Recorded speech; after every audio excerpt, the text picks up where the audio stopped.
mejoramos algo porque este hombre dice que, pues que no estaban las cosas tan mal. Sin embargo, en los siglos posteriores, los testimonios que hay de Olmedo son aterradores. En el 17 hay ¿cómo se dice? Un catastro. Se hace un catastro. Entonces los catastros se hacían un poco a voleo, se subía uno a la parte más alta del pueblo y contaba las chimeneas. Tantas chimeneas, tantos vecinos, multiplica por 3 o 4, estos son los habitantes. ¿Es así? Así se hacía. Vale. Bueno, pues haciendo este catastro, este censo de población, dice, este censo en el siglo XVII, dice: hay en esta dicha villa mucha gente vagabunda, ociosa, holgazana y de mal vivir. Vaya por Dios.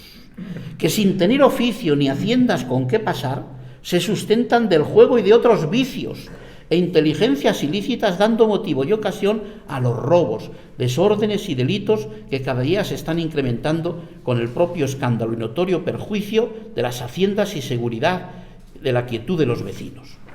Estamos un señor que se llama Norberto Cadmio, bueno, por abreviar, en esta misma línea, dice en el año 1723, estamos en el 18, bueno, hemos avanzado en siglos, a ver si hemos mejorado algo, pues dice: la injuria de los tiempos había reducido a Olmedo a 320 vecinos, los más infelices y miserables, que se dejan morir sin médico, por faltarle con qué corresponderle.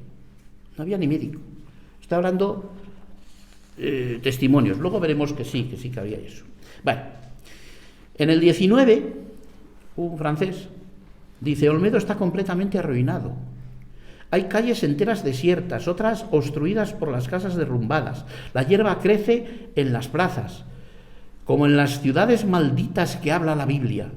Pronto no quedarán en Olmedo más habitantes que la víbora de chata cabeza y el búho cegato, y el dragón de los desiertos arrastrará las escamas de su vientre por la piedra de sus altares.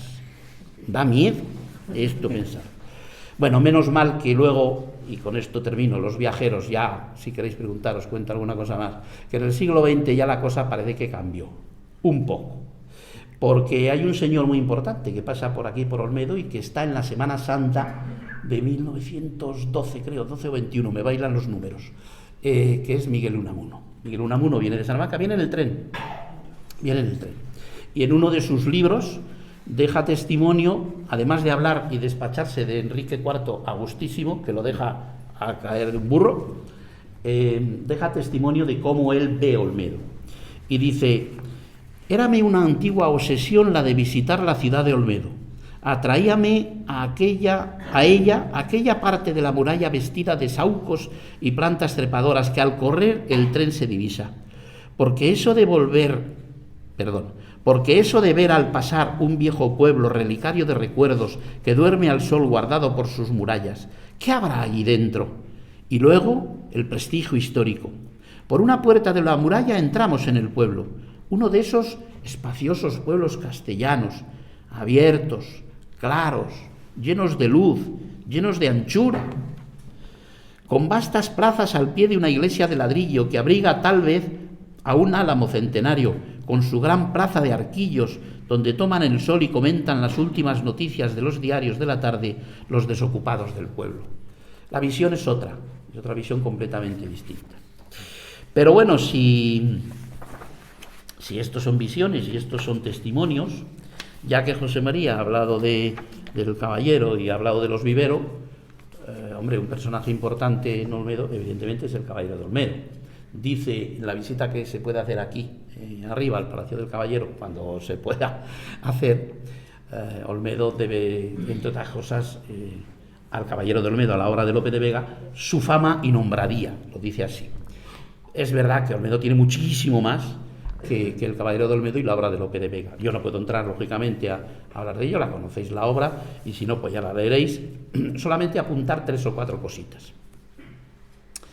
Una, nada que ver lo que se escribe en la obra del caballero de Olmedo con la verdad y la realidad de lo que pasó en el caballero en la época.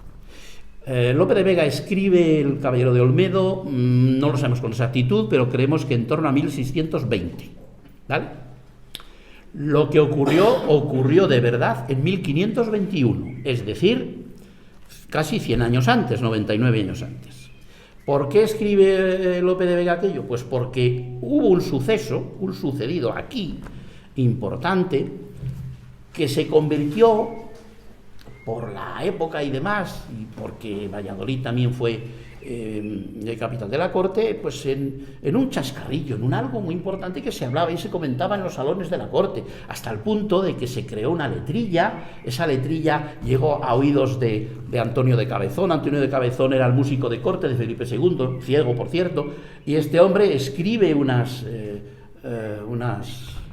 variaciones, una canción sobre el Caballero de Olmedo. El que quiera oírla la podrá oír el día 23 de junio, hago el anuncio, Javi, 23 de junio en la plaza de San Juan, en la noche de San Juan, se oirá cantar Esta noche le mataron al caballero. Bueno, ya me he hecho el paréntesis y me he ido. Nada que ver con lo que pasó de verdad. Pero claro, aquello se convirtió por la prensa rosa de la época en algo absolutamente conocido. Se creó un baile incluso. Todo esto llegó a oídos de Lope de Vega, y Lope de Vega, esto por resumirlo muy mucho, montó aquella historia. Nada que ver con la realidad. A mí la realidad y la historia me parece más bonita y más interesante que la propia obra del Caballero de Olmedo. Si viene de decir que no sabemos todo. ¿Qué sabemos? Volvemos a los testimonios. Lo que sabemos de Juan de Vivero y Silva, el Caballero de Olmedo de verdad, en 1521, lo sabemos por un monje jerónimo que se llamaba Fray Antonio de Aspa.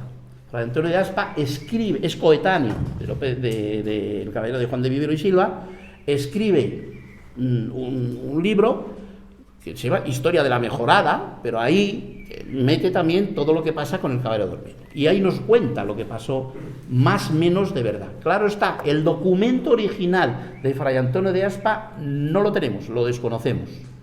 Pero sí tenemos otra serie de documentos, yo he podido consultar, los demás están ya digitalizados en distintas universidades, curiosamente en la Universidad de Sevilla y en la Universidad de Murcia, que yo los he podido leer, donde están los testimonios de otros que leyeron lo que decía Fray Antonio de Aspa, y por eso sabemos lo que sabemos del Caballero de Olmedo. Dos cositas solo, para no, que no me va a reñir Ángel, ¿cómo voy ya? Pues si no estoy ni en la primera parte. Primera visión. Hasta 3. Segunda visión. ¿Qué pasó? Vamos a ver. El 6 de noviembre, otros dicen el 2. El 6 de noviembre de 1521, a Juan de Vivero y Silva, un chaval que tenía 18 años, se llamaba Miguel Ruiz, lo mata de una lanzada. Que no usaron un trabuco, que es con una lanza, ¿vale? Lo mata. El Caballero de Olmedo, Juan de Vivero y Silva, iba con un escudero que se llamaba Luis Juan de Herrera. Le asaetean, le mete la lanza. Cuando llega a Olmedo lo llevan más o menos arrastrando a Olmedo, cortan la parte de la lanza delante y detrás, y cuando van a sacar la catapum, chin chin, pues se muere. Vale. Miguel Ruiz, como consecuencia de eso, huye a la Mejorada, se escapa. Voy a contar toda la historia entera. Lo que sí es verdad es que hay un hispanista importante que ha muerto hace muy poco tiempo, que es Josep Pérez.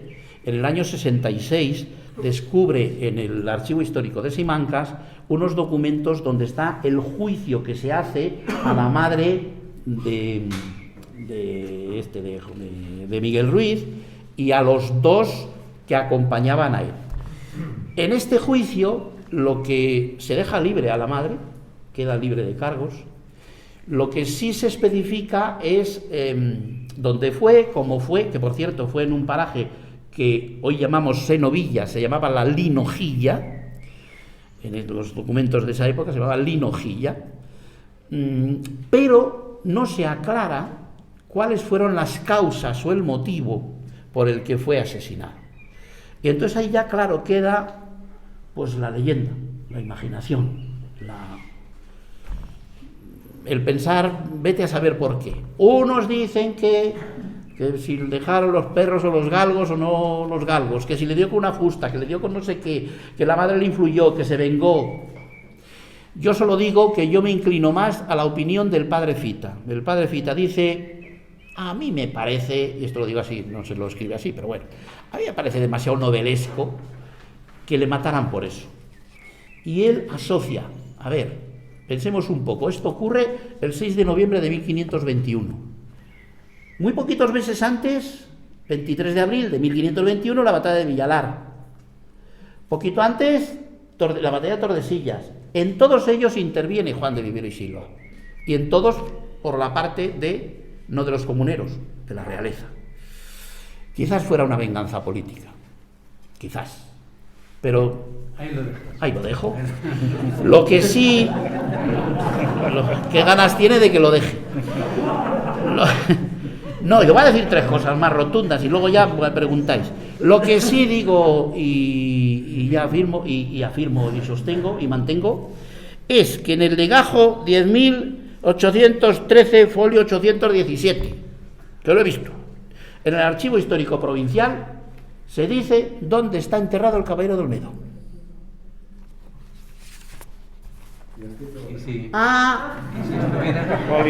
Pero lo sabemos.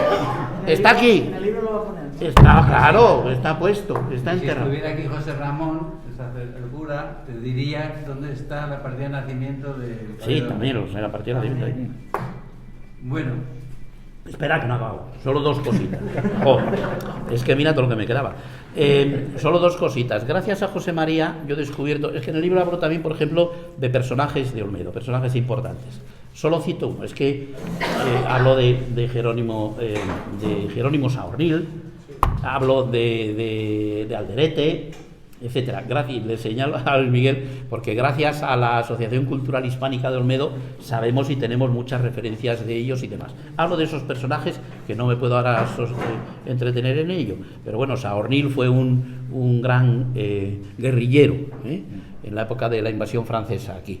Invasión francesa que se cargó la mejorada con 400 polacos. Un ejército de 400 polacos franceses vinieron aquí arrasaron con todo lo que había. Pero sí he descubierto, entre otros personajes, uno gracias a José María, que él en su libro habla de él. Y no habéis oído hablar, porque yo muchas veces lo pregunto a gente de Olmedo y ni idea. Se llama Pedro Sanz Soria. Pues Pedro Sanz Soria es un olmedano, que vivía en Valladolid y que acoge, lo sintetizo, José María, luego te hablo esto del más si quieres, lo sintetizo, acoge a Cervantes cuando Cervantes llega a Valladolid. Es más, este Pedro Sanz Soria, que luego es muy conocido, incluso Lope de Vega es poeta, es médico, creo recordar, es médico, es poeta, y es importante. Y incluso Lope de Vega le dedica poesías a él, bueno, un personaje muy, muy interesante. Este personaje es el que presenta a Cervantes a la sociedad vallesoletana, le acoge, está en su casa y con su librería y demás. Es más, le presenta a un librero que se llama Francisco de Robles.